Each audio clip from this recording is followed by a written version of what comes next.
there are lots of private equity firms that are interested in companies of 10 million and below. And they're doing that. They're interested in those because they're looking for what we call tuck-ins to strategically grow the companies in which they've invested.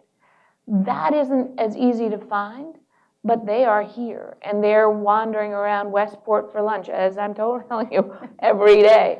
These are family offices very often that want to take 5% of their portfolio and invest directly. The direct investment model for private equity, as well as for large funds, even large insurance companies, is becoming increasingly important because, frankly, they're tired of paying the big fees to the big firms.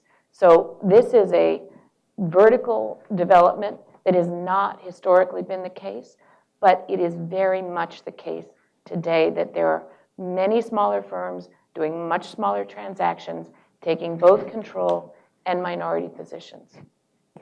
If I could add to that even, some of the things that private equity groups, family offices are very willing to do, but business owners aren't aware of it, is if you've got a business, it's a sizable business, and you have a management team that wants to take control of your business, but you're looking at it and saying, A, they can't afford it, and B, I'm not going to lend all kinds of money to them. There are many private equity groups and family offices that look for situations like that. So because they know if you've got a good management team, operation is not going to be an issue here.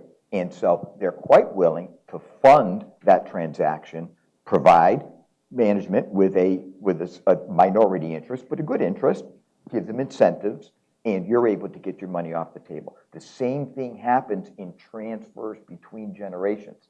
Sometimes mom and dad have a company worth $10 million, and I've got 5 kids, only 2 of them are involved in the business. How am I going to be equal to each of them? I can't just give the business to the 2 that are in it. They can't borrow enough to get me out, and this is my retirement, and I want to be fair to my others.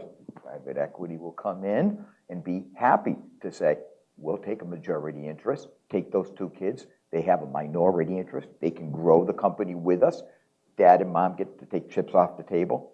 It's still in the family, so to speak, right? Same employee, same location.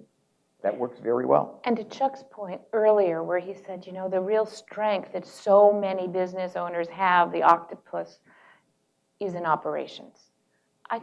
One generalization is not entirely true, but pretty close, is that most private equity people are not experts in your operations. They're experts in finance and sales and marketing and strategy and all the things that may not be your core strength. So it's a nice synergistic relationship very often to bring in a partner who can add what you're not doing and provide opportunities for growth.